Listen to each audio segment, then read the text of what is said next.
Hello and welcome back to episode 3 of the Tales Untold Death Row Mukbang. Pretty excited. Pretty excited about this one.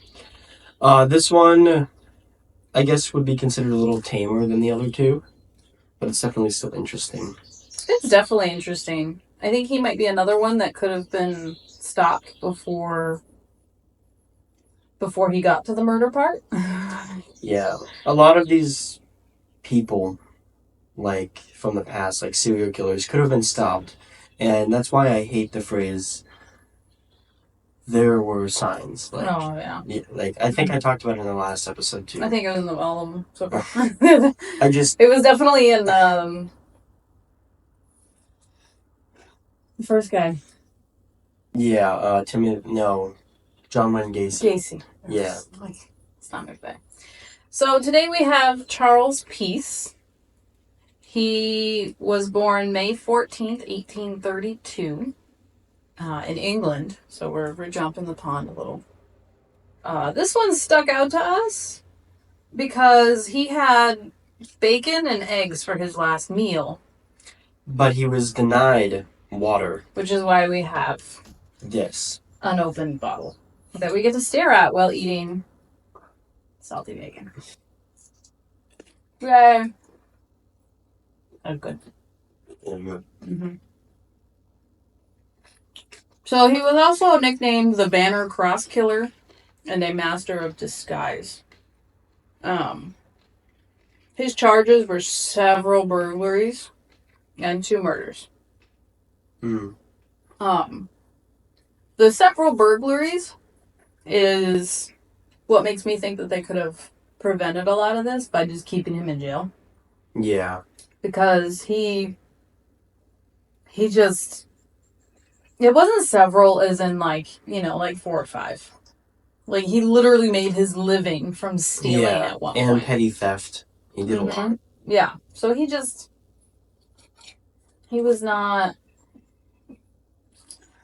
He wasn't doing great. No, he wasn't. So at the age of 14, he was maimed in a rolling mill accident. Mm. Where a hot steel rod got jammed into his leg, just below his knee. Wow. And then he had to spend 18 months in the hospital to recover from this. Mm. That was a long time. It didn't specify... I'm assuming he kept his leg. Yeah. I'm assuming. But, because at some point, when he was on the run much later in the tale here, he actually had to use, like, gloves, like, with a fake finger to hide his identity because he was missing a finger. But I couldn't find how he lost that finger.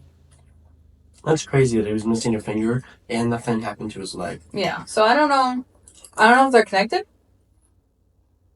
Or... Maybe? I don't know. Maybe he was born without a finger? But I feel like it would have said that.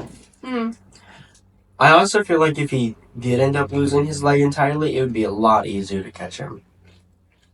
Because, like, I'm sure there were witnesses. Mm-hmm. Oh, this guy was missing a leg. I mean, there might have been a couple people missing a leg back then, but I feel like he would stick out.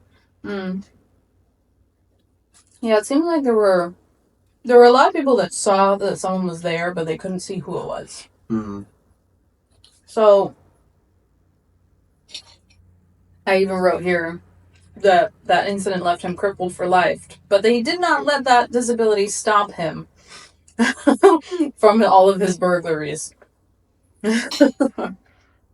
His first arrest was in 1851 when he was found in possession of the jewelry that was stolen from a neighbor's house. Somebody that lived in the neighborhood had reported these things stolen, and he was found in possession of them.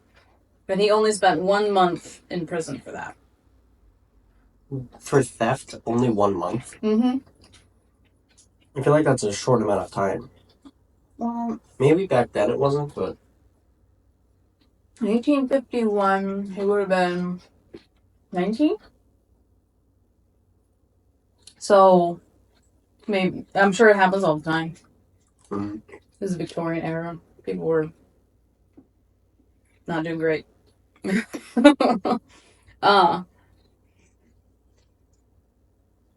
then after that, he was arrested in 1854 and served 4 years hard imprisoned labor. What does that mean?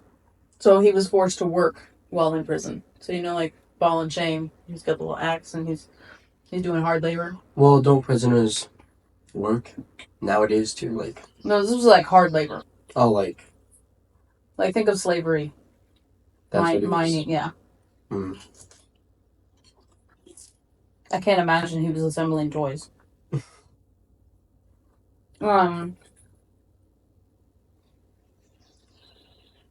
He was arrested several times and jailed several times until 1875, where he moved to Darnell with his wife. And I believe he'd had a child at this point also. This guy had a kid? Yep. I didn't know that. I didn't find anything saying that this guy got divorced. Really? So I'm pretty sure he has like 2 or 3 mistresses along the way. And his wife just keeps going along with it. Like, I don't know if maybe she wasn't allowed to do anything about it. Because there was even a time where it said that he moved somewhere with one of his mistresses, named Mrs. Thompson. And so he had a house with her, and then his wife and kid had a house next door. I was like, What? What? That's insane. So that was crazy to me. That is crazy. Yeah, so when they were in Darnell, he became acquainted with the Dyson family, which is kind of where things really start to go downhill. Yeah, go crazy. When at some point during one of his burglaries, there was a police officer that ran into him, and literally on the spot, Charles just shot him, like without hesitation, I believe. Mm-hmm. It's stated. I was heading to that. I don't remember in what timeline of events that happens. So, living next door to the Dysons, he became infatuated with Catherine. The wife. Arthur Dyson's wife. And there's conflicting reports as to whether or not she reciprocated these feelings. Or if maybe she thought, or maybe she did like him at one point and then she realized that he was crazy. And then she was like, nah, no thanks. And then he didn't like that because he's crazy and he went crazy. And he started threatening them, all kinds of stuff. So Mr. Dyson actually put what we would call a restraining order nowadays on him. And then they moved. What was it called back then? Did I write it down? I did not write it down. Just and I don't recall. A restraining order. They called it something. Mm-hmm. I think it said something like they summoned him or something. Served, maybe? No. Something. No, it's not a word that we use. Whether it's on this side of the earth or this time and this day. Mm-hmm. It may just be an English phrase that we don't use. So they moved, right? So Dyson and his wife are no longer in the picture for a little while. And then that's when he gets caught trying to rob another house. And this is where he shoots and kills Constable Cook. What? Yep.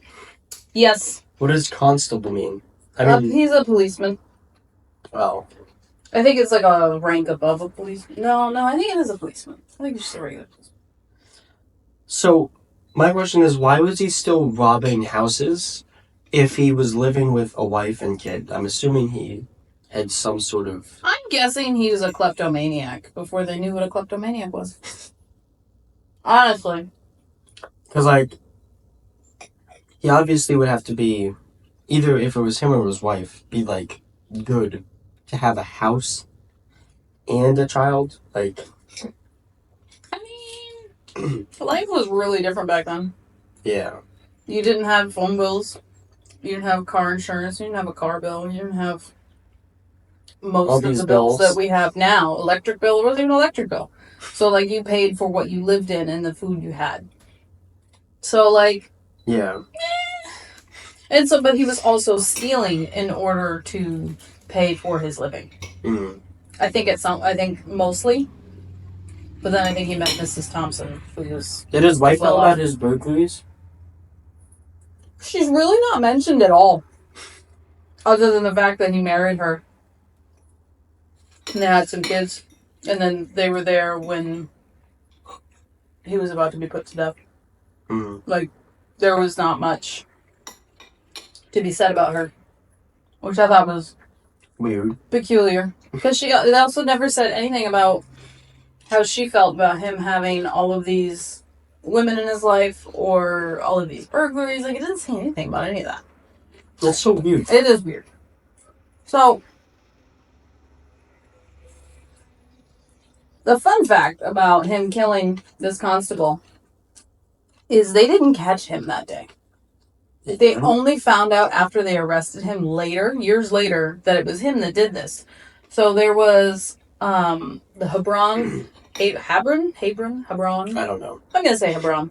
Hebron brothers, I believe John and William, were somehow in the wrong place at the wrong time. And they got arrested for the murder of this constable. Really? Yes. And one was of them... that the night of that he was murdered, or? Mm-hmm. Mm. So they must have just been in the wrong place, wrong time, and they were there. I'm gonna check all that. Oh yeah.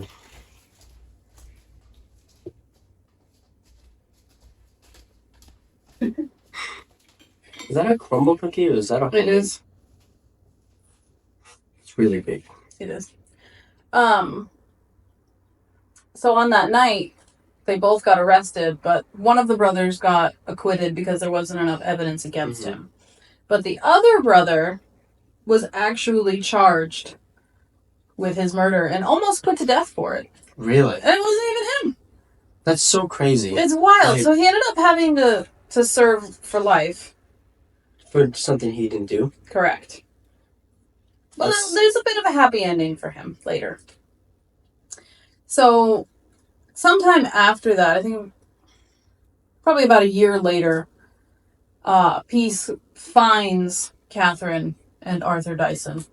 Okay. And he confronts them, and he tells her, he's got her at gunpoint, and he leads her back into the house. The husband sees them. And so, it's a little conflicting as to what happens after that. Some people say that they fought. Mm-hmm. Other people say that he caught him and his wife together. Peace and Catherine together. And so Arthur tried to fight him, and then Peace shot him. So, what was Peace confronting Catherine about? That he wanted to be with her. Like, he's like, I'll find you wherever you are. Wouldn't that be more of a confession? Instead of confrontation? No, it's stalking. Yeah. Stalking. Because he was really just saying, like, hey, I'm going to find you no matter where you go. It doesn't matter. Which is insane. This guy's insane. I think most of these people that get put on death row are. So then he ends up shooting off 2 rounds and killing Mr. Dyson. Which it took me a very long time to find his name. They called him Mr. Dyson. Nearly the whole article. It was very irritating. I found it interesting that she's not the one that he killed. He ran away after that. And she's yelling, you're a murderer, you're a villain. Yeah. I'm sure wakes up the town and whatnot. And so they put a 100-pound bounty on his head. What was that back then? I don't know how much that would have been worth. That was really weird.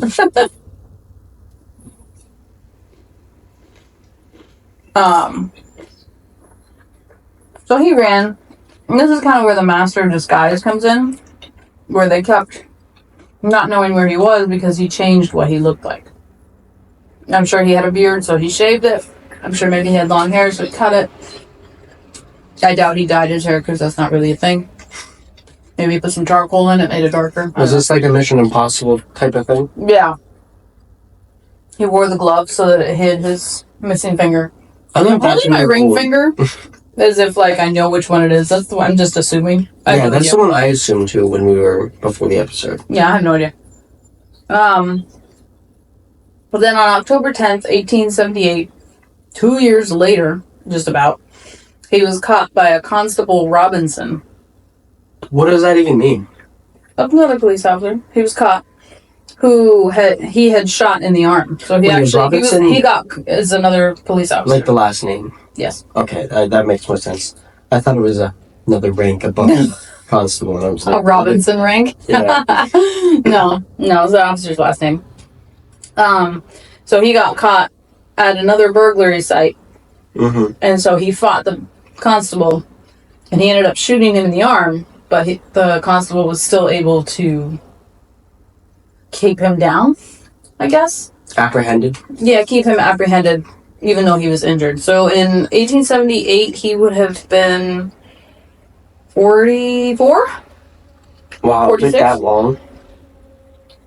So, it took 2 years since he killed Mr. Dyson. So when he got arrested at this point by this constable, it was not because of the murders. It was because he was caught burglarizing. Yeah. So then they realized, wait, this is that same guy that they want over here, because he's in a whole other town. I think he's in London at this point when he gets caught. So then they send him back to that town. So they sentence him to, I forget what it was. It was like 4 years or something of more incarcerated labor. And then they realized who he was, so they sent him back to his town of Darnell, maybe, where they charged him for the murders. So there was a whole trial where they tried to say that she actually did love him, and but then they caught the two of them together, and that's why he killed Dyson, and like this. Well, they tried to flip it so that he could get off, but it didn't happen. So, didn't he also jump out of a train at some point? I think when he was on his way back to Darnell, he tried to jump out of the train. I don't know if his motives were to simply escape or to kill himself. I don't know. I don't know what his exact motive was. I'm assuming it was to escape. Probably. But I mean, if you're jumping from a moving train, it's not going to feel good. No, he was knocked unconscious, and the police people ended up finding him after. And then he went to prison, and he was hung on February 25th, 1879. And while I was researching, when you look up Charles Peace, it said his cause of death was suicide. I don't know why. Yeah, that doesn't make sense. Jumping out of a moving train, though, that's insane. I guess it could have gone one of either way. Maybe he's like, hey, it doesn't matter if I die, I'm going to try it. Yeah. You know, like, what's the worst that could happen? I'm assuming he probably wanted to live, and he probably could have gotten away for longer. Yeah, I mean, he was still pretty good so far. Yeah. So, I mean, he's definitely crazy. Most of these people are. He's definitely crazy. So, while he's in jail, he actually confesses to the murder of the original constable. Really? Nicholas Cock. So he admits to this. So then they release William Hebron, and then they give him 800 pounds as an apology. That doesn't sound like a lot. I think it was. Back then? For then, yeah. At least he got to get out. Yeah, so like nowadays money, that's like $800, but maybe it's like $8,000 in nowadays money. I have no idea. I have no idea. But like I feel like that's a decent amount of cash. Considering the bounty on his head was 100 pounds. That's true. And so, but he was in jail for a while. 3 years. Only 3 years? Yeah. I mean, that's still a lot. I mean, but it also, like, defaced his character and stuff, where people were like, oh, like, he lost his job. I'm sure all of his family went into hard time. Like, I'm sure there was a lot of other things that happened as a domino effect. It probably affected his family a lot. Yeah. So, for 3 years... 3 years is still a lot for something you didn't do. Right. But, I mean, at least he didn't get put to death, and then they were like, oh, wait. It wasn't him. Yeah. Because I was reading it and I was like, no, don't tell me to hang this guy. That happens a lot, I feel like. Or it happens a lot. People that didn't actually do it got put to death. Yeah. Yeah, because a lot of times there was no real way to prove anything. Like, they didn't have fingerprints. DNA. I think they used ballistics for this. Ballistics? Wow. Mm-hmm. To match Peace's gun with the bullet that killed Dyson. I thought that was pretty neat. I bet it was like the early 1900s. Like, this is 140, 50 years ago? Something like that. So, like... That's pretty cool that they were able to do that. Right, it was cool. So, and I can't imagine that many people had guns. Yeah. So, but it was kind of neat. I was definitely worried for Mr. Hebron for a little bit there. I was like, no, don't tell me. Well, at least he didn't get killed. Yeah. Or spend any more time than 3 years. Mm-hmm. So I'm glad that he only spent 3 years in jail instead of being hanged. Because I feel like the death sentence comes around really fast for these people. Yeah. So he was sentenced in 1879, or 1878. And was killed. And killed a couple months later. Yeah, not even close. So the whole turnover rate was really fast. Yeah. The term hanging is so weird to me because I always say hung. Like, I think it's because, like, I hung the drapes is different than he hung himself. I think they don't want it connected. He hung himself sounds better than he was hanging. Or he was... No, he died by hanging. Like, hanging is like an action. It just sounds so odd because hanging seems like a present thing, but hung is like a past tense. He was hung. I know why he needed water. The English language is wild.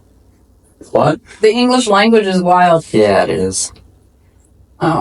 He was denied water, so we can just only stare at the water. I want water just as bad as you do. Mm-hmm. Don't worry, once we hit stop, though. So, I mean, he had a pretty eventful life. Yeah. And that picture of him was... His face was strange. It couldn't have been accurate. There's no way that was accurate. Because... I mean, it could have been. How the hell did he have mistresses with that face? I don't know. He was funky looking. I mean, I feel like a lot of people were strange looking back then. He looked like a Johnny Bravo jaw. Yeah. So what do you think about this guy? He was interesting. His life was not good. No. And I think his father died around the same time that he had that accident. So his father died when he was 14. Yeah, and he was just living off of theft. Yeah. And so I'm sure he ended up being like the head of the house where he was supporting his mother and siblings. I think there was 2. Yeah, there was... Or 3?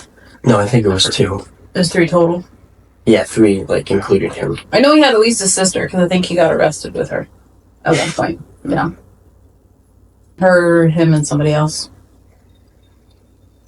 It was definitely crazy reading it. There was a lot of arrests. Like... He was arrested so many times. So many times. So I feel like if they just held on to him, you know, like it wouldn't have happened. Yeah. You know, or if they'd have looked at him and been like, all right, dude, you've been arrested 8 times in the last 5 years. What's going on? Like, what the hell? You know? Like, that's obviously someone that's not going to change. Correct. And he changed for the worst. Mm. He turned to murder. Mm-hmm. I mean, I know he killed 2 people, but that's still murder. Yes. And one is too many. Yeah. So. In cold blood like this, yeah. Well, it looks like that wraps this up. This was a pretty cut and dry scenario. Yeah, very dry. Very dry. Water. This water's gonna be great. Join us next month for the next Death Row Mukbang. I'm Wyatt. I'm Erica. Thanks for watching.